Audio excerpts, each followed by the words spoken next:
More significant and powerful than artillery support was usually but not always the mass bombing and ground attack sorties of the German close air support.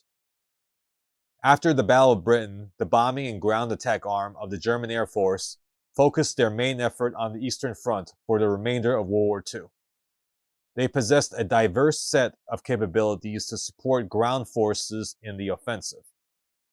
On the Eastern Front in the second half of World War II, the attacking German Panzer Corps of 2 to 3 divisions at the front each received up to 700 sorties a day to support their advance. As the German Air Force declined on the Eastern Front in 1943 and 1944, the sorties fell for major local counterattacks at the Panzer Corps level to only a few hundred sorties at best. Due to their tactical regulations, whenever they were assigned to an important counterattack, the Tiger Tank companies would be at the spear tip of the offensive.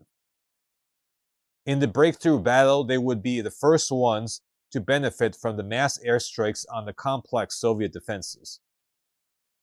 When the Tiger Battalion commander needed air support, he would call Luftwaffe air support liaison officers with their signals units. These men were called Fliebos.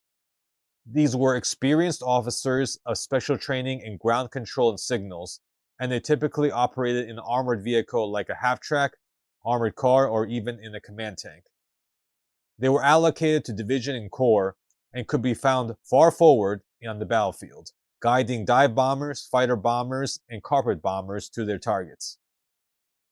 Once in contact, these Luftwaffe officers would pass on all requests to the headquarters of the Air Fleet or Air Corps responsible for the sector. They would pass to them the location and type of target and determine how many and what type of air assets were required to decimate the enemy target. The close air support of the Germans was a diverse toolkit. It included aerial reconnaissance and military intelligence provided by FW-189 reconnaissance aircraft. Ground attack sorties with cannons, rockets, and bombs were provided by famous Ju-87 Stuka dive bomber, FW-190 ground attack fighters, and Me-110 heavy fighters. Mass carpet bombing was done by He-111 and Ju-88 medium bombers.